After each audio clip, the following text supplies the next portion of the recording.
Hello, you are all welcome. This is the last video lesson from the third module on narrative medicine, Unit 3, Spirituality in an Intensive Care Unit, a clinical case. In these video lessons, we focus on the contributions of a case study published in this book, Medicina y Cultura. Unfortunately, it's only available in Spanish. The text deals with a family's experience of illness following a serious accident in a caravan.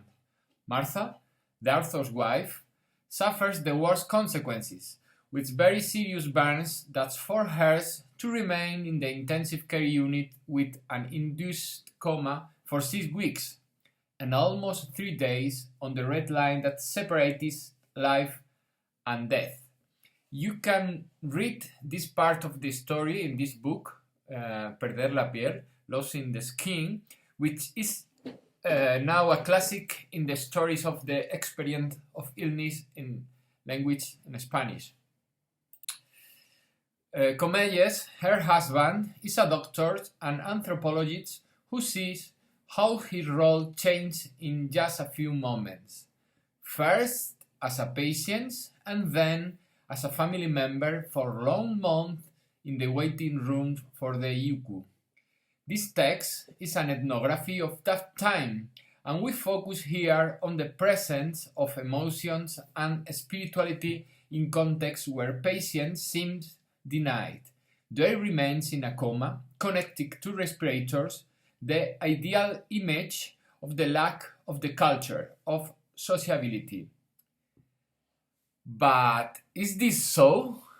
Is there no spirituality and need to attend to these parts in the temple of technology and science?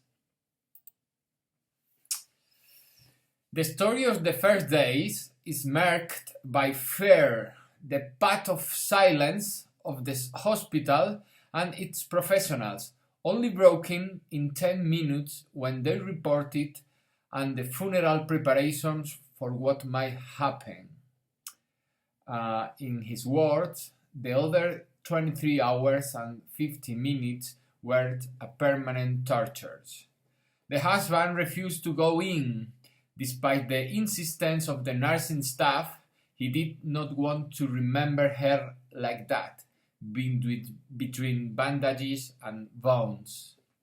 The first part of the text deals with what he calls living death, in which he receives messages such as she will most likely die, it's a very serious, the rhetoric of the guarded prognosis that patients conjure up with hope.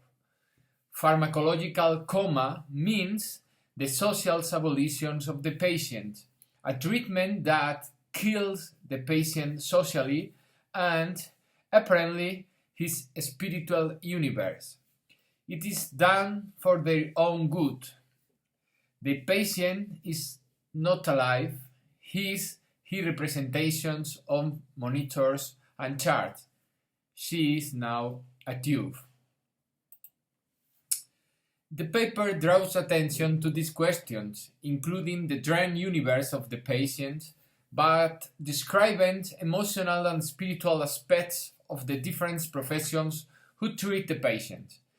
Closing the service, avoiding visits, avoiding appointments or meetings with relatives are unconscious practice of dealing, coping with the personal spirituality of professionals. Emotional distancing is a way out for some of them. But in this social death, it will be his social network, his relatives, who will represent him. And this is the focus of the chapter. In Spanish hospitals, as a result of a deeply rooted cultural pattern, it is the family that plays the role of the living dead. Spirituality becomes a central issue for the relatives, who are also the socially dead patients. In the days, weeks, or even months of uncertainty. The phone calls from the hospital are the terror. Don't hang up. I call you from the hospital. And with that, the pain, the nausea, the fear. Has she died? Has he died? Was just calling to let you know that a scheduled test was delayed. Can you imagine yourself in that situation? How can you not understand? How not to care, to pay attention to this? Patients spend time in hermeneutic work or relative when patient cannot do it, interpreting the faces of doctor and nurses, of the other companions. Today is bad news, I have no illusions, but uncertainty in any society needs cultural responses that fill it with meaning. They learned, they trust, they began to construct models of belief based on optimism or pessimism.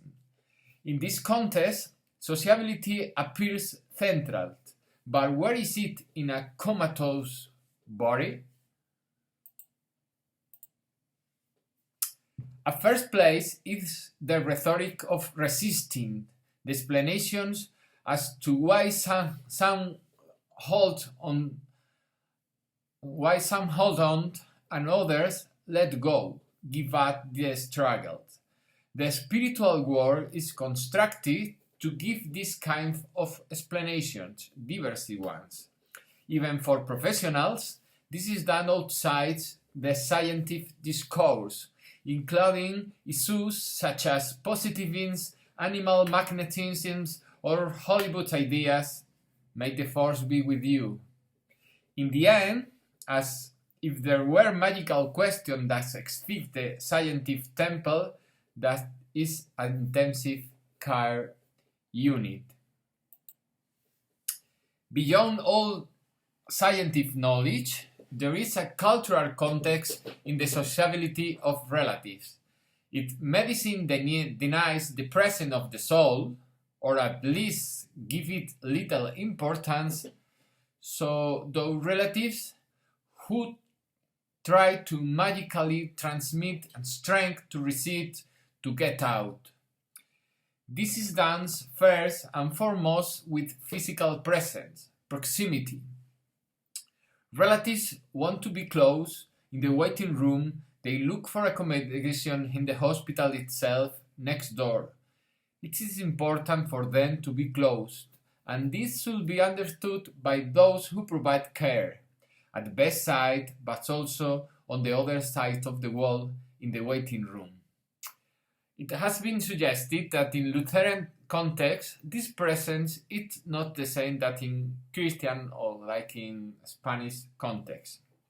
In this social context of waiting, ritual practices began with the community. The relatives of other patients are known and named. All they prayed, for example, for Gabriel, who was very ill that night. And in these stories, there are almost mythical narrative that pass from one to another. They say that Anna got out after 2 months. There always hope. People who would have declared a lack of religious feelings on entry change their minds and practice. I am agnostic, but many times I prayed, and relatives of other patients give me a prayer card which I kept on my bed. Belief in the miracles emerges in the context of mediation between people, not as superstitions, but as an instrument, the miracle in the temple of reason. Health professionals must be attentive to this cultural presence, to their uses, recognize them, include them in care plan. Here another example. I'm an agnostic and apostate, but in desperation, I don't know how many times I ask for forgiveness. I try to recite half-forgotten prayers from childhood. I collected prayer cards and made promises. I couldn't not try it. I couldn't not do something else, neither for the patient nor for myself. Other times it's managed through magical trust in the power of technology, on the ability to touch, to impose force through the hands. On patient beds are placed holy cards of saints and virgins, rosaries, but also other figurines that are assumed to be able to cope. This is not, according to the author, the result of ignorance, but the product of a dialectic between scientific and popular knowledge, between the professional culture of doctors and nurses and the social presence of the sick. The failure to attend to the spiritual context causes this need to be channeled in this way. We need to deal with uncertainty, with the uncertain future, with death. This paper discusses the limits of the contemporary hospital. By focusing on biological process, on the representation of monitor and graphs on the tube, it shows the inability of the model to attend the sociability, to deal with fear, with uncertainty, to share agony, to help people die well. This ethnography work shows this spiritual universe as a great need, neglected by health professionals but cared for by relatives through ritual and magical practice. Medicalization has not meant the desacralization of the hospital, but a reorganization of the hegemonic relationship between medicine and religion. Illness is not only altered biology, but also the social experience of the patient and his or her family. The author recalls here that when the hospital does not support this social and spiritual part, magic and religion appear as an instrument to overcome uncertainty. The recourse to the idea of a miracle to which the healthcare personnel also resort, making the social part visible as well. UCO patients, intubated patients, relative needs model of care for this social and spiritual space.